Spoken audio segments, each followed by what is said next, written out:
Hello guys, welcome to veterinary classes YouTube channel. दोस्तों, आज की इस वीडियो को आप पूरा लास्ट तक ज़रूर देखिएगा, क्योंकि आज की इस वीडियो में हम बात करने वाले हैं जो कि काफ होता है, बछड़ा होता है, प्रसव के दौरान उसमें जो नेवल इल होती है उसमें पस या फिर स्वेलिंग आ जाती है, या फिर पशुओं के घुटनों में, जोड़ों में जो जॉइंट्स होते हैं वहाँ पे स्वेलिंग आ जाती है। तो आखिर यह किस वजह से होता है और यह जो काफ में बीमारी कब होती है, ठीक है, और किस वजह से होती है, और क्या इसमें आप इलाज कर सकते हैं, ठीक है। आज हम देसी नुस्खे की बात भी करेंगे और ट्रीटमेंट की बात भी करेंगे। तो गाइस, अगर आप वेटनरी क्लासेस यूट्यूब चैनल पर नए हैं तो सब्सक्राइब भी कर लीजिए और साथ में जो बेल आइकन होता है उसको भी प्रेस कर लीजिए, ताकि हम आपके लिए जो भी वीडियो डालें तो उसकी नोटिफिकेशन आपको सबसे पहले मिल जाए। तो चलिए गाइस, शुरू करते हैं आज की इस वीडियो को। तो गाइस, ये जो बछड़ों में नेवल इल जो होता है यह एक बैक्टीरियल डिजीज़ है, यानी कि बैक्टीरिया के कारण आपके काफ में ये जो बीमारी है ये होती है, ठीक है। तो गाइस, ये जो डिज़ीज़ है जो कि नया बछड़ा या बछड़ी जो पैदा होती है उसको ये सबसे ज़्यादा प्रभावित करती है, ठीक है। उसके जो नेवल इल होता है, ठीक है, जो कि नेवल इल होता है उसके आसपास के एरिए में सूजन आ जाती है, और इसी के साथ जो एनिमल है उसके जो पिछली टांगें होती हैं, उनके जो जॉइंट होते हैं जैसे कि स्टाइफल जॉइंट हो गया, ठीक है, वहाँ पर काफ़ी ज़्यादा स्वेलिंग और जोड़ों में दर्द जो है काफ को होता है, ठीक है फ्रेंड्स। तो गाइस, ये जो होता है जो नए जन्मे बछड़े होते हैं उनमें होता है, और बहुत जल्द इसमें काफ की डेथ भी हो जाती है, ठीक है फ्रेंड्स। तो गाइस, ये जो बीमारी है ये बहुत सारे जीवाणु यानी कि जो बैक्टीरिया होता है उसकी वजह से एनिमल को होती है, जैसे कि पास्चुरेला, मल्टोसिडा, ठीक है, इसके बाद जो स्ट्रेप्टोकोकस होता है, ठीक है। तो ऐसे और बहुत सारे जीवाणु हैं जो कि इस डिज़ीज़ को काफ में पैदा करते हैं, ठीक है। तो गाइस ये जो जीवाणु है ये क्या करते हैं कि एनिमल में प्रवेश करते हैं, यानी कि जब काफ पैदा हो गया उसके बाद अगर हम गंदे चाकू से, ठीक है, या फिर गंदी सीज़र होती है, ठीक ठीक है, उससे अगर जो काफ है उसकी जो नेवल कॉर्ड होती है, नेवल इल होती है, उसको हम काटते हैं तो वहाँ पर उसको इन्फेक्शन होने का खतरा बना रहता है।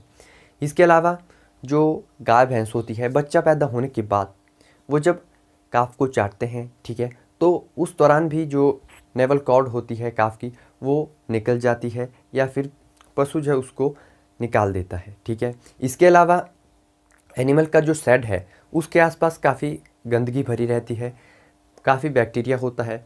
तो उसके बाद जो बैक्टीरिया होता है वो क्या करता है कि जो काफ की नेवल कॉर्ड होती है उसके द्वारा जहाँ पर वो घाव हुआ होगा उसके द्वारा शरीर के अंदर प्रवेश कर जाता है, और प्रवेश करने के बाद वो फिर रक्त में मिल जाता है। रक्त में मिलने के बाद फिर वो पशु के शरीर में चला जाता है अंदर, और फिर जो है पशु को काफ़ी घातक ये कर देता है, ठीक है। उसके बाद जो काफ है वो ज़मीन पर पड़ा रहता है, और फिर बहुत समय के बाद जो है वो डेथ भी हो जाती है अगर ट्रीटमेंट नहीं मिला तो। दोस्तों, इसमें क्या होता है कि जो पशु की नेवल इल होती है वहाँ पे पस यानी कि जो मवाद होता है वो भर जाता है, ठीक है, और काफ को चलने फिरने में भी काफ़ी ज़्यादा दिक्कत होती है, ठीक है।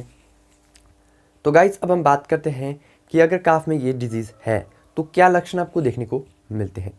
तो गाइस, सबसे पहली बात यही है कि काफ में जब पैदा होता है तो उस समय के बाद ही ये बीमारी हो सकती है, जन्म के तुरंत बाद ही, ठीक है। तो इसमें क्या होगा कि पशु की जो नेवल इल है, नेवल कॉर्ड होती है, वहाँ पर एक तो घाव हो गया होगा, और उस पर आसपास का जो एरिया है वहाँ पर स्वेलिंग आ गई होगी और पस वहाँ पर भरा होगा। इसी के साथ जो पशु की जॉइंट होते हैं पिछली टांगों के, जैसे कि स्टाइफल जॉइंट, वहाँ पर भी आपको जोड़ों में एनिमल को काफ़ी ज़्यादा दर्द, सूजन देखने को मिलती है। इसी के साथ ही आपके काफ में जो बुखार है वो काफ़ी ज़्यादा इंक्रीज़ हो गया होगा, चलने फिरने में काफ़ी ज़्यादा दिक्कत होगी, और जो काफ है वो ज़मीन पर पड़ा रहेगा, उठने की कोशिश करे लेकिन खड़ा नहीं हो पाएगा, ठीक है। और इसी के साथ ही वो काफ़ी दुर्बल हो जाएगा, जो गाय का दूध है वो भी नहीं पिएगा, ठीक है। और पशु को काफ़ी ज़्यादा कमज़ोरी आ जाएगी और फिर लास्ट में एनिमल की डेथ हो जाएगी, ठीक है। तुरंत से इसमें डेथ हो जाती है, ठीक है। तो गाइस अब हम बात करते हैं कि इस रोग का पता कैसे चलेगा, यानी कि कैसे इसको डायग्नोस करना है। तो गाइस जब डेथ हो जाएगी तो पोस्टमार्टम में अगर देखेंगे तो जो नेवल एल या नेवल कॉर्ड होती है वहाँ पर जब उसको काटेंगे तो पस भरा देखने को मिल सकता है। इसी के साथ जो पशु का हार्ट होता है, हृदय की वॉल होती है, वहाँ पर रक्तस्राव भी आपको देखने को मिल जाता है। तो गाइस अब हम बात करते हैं ट्रीटमेंट की कि इस कंडीशन में एनिमल को क्या ट्रीटमेंट देनी चाहिए। तो गाइस इसमें जो सल्फा ड्रग्स आती हैं, ठीक है, सल्फा ड्रग्स और जो एंटीबायोटिक आती है, ठीक है, जैसे टेट्रासाइक्लिन आ गई, ठीक है, और सल्फाडाइमेडिन आ गई, तो उस इंजेक्शन को या बोलस को हम अपने काफ को दे सकते हैं ट्रीटमेंट के बतौर, ठीक है, वेटनरी डॉक्टर की सलाह के अनुसार। इसी के साथ ही जो पश या मवाद नेवल कॉर्ड में भरा होगा तो उसकी प्रॉपरली हल्की फुल्की ड्रेसिंग आपको करनी है, ठीक है। ड्रेसिंग आपको दिन में एक बार तो करनी ही है और फिर उसमें विटाडिन सॉल्यूशन, टिंचर, आयोडीन, पोविडॉन आयोडीन का इस्तेमाल करना है, ठीक है। और जो पोटेशियम परमैंगनेट आता है या फिर हिमैक्स आता है, तो इन सॉल्यूशन से भी आपको जो है एनिमल के उसकी जो है डेली ड्रेसिंग करनी है, ठीक है। इससे जो घाव होगा उसको भरने में मदद मिलेगी, ठीक है। और इसी के साथ जो स्ट्रेप्टोपेनिसिलिन का इंजेक्शन आता है, DCR डाइक्रिस्टासिन, उसको भी आप अपने एनिमल को लगा सकते हैं इंट्रामस्कुलर रूट के द्वारा, वो भी एक एंटीबायोटिक इंजेक्शन है, ठीक है फ्रेंड्स। और इसी के साथ जो टेरामाइसिन इंजेक्शन आता है, ठीक है, टेरामाइसिन इंजेक्शन को भी आप 10 ml इंट्रामस्कुलर अपने एनिमल में लगा सकते हैं, ठीक है। अब बात करते हैं देसी इलाज की कि देसी आप क्या इलाज कर सकते हैं। तो गाइस नीम के पत्ते तो आपने देखे ही होंगे, नहीं देखे हैं तो पंसारी में आपको मिल जाते हैं अगर आप सूखे पत्ते लेना चाहते हैं तो।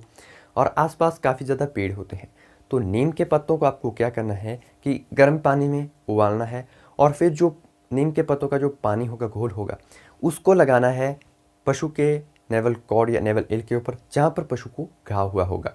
तो डेली आपको 10 से 15 दिन तक ये लगाना है और साथ साथ में जो ट्रीटमेंट मैंने बताई वो भी आपको देनी है एनिमल में। और आसपास का जो शेड है उसको भी प्रॉपरली साफ़ रखना है। तो इस नुस्खे को आप आजमा सकते हैं।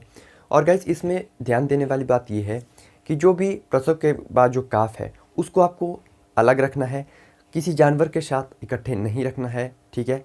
और दूसरी बात यह है कि जो नेवल कॉर्ड होती है उसको आपको 10 सेंटीमीटर आगे से काटना है, उतना गैप होना चाहिए।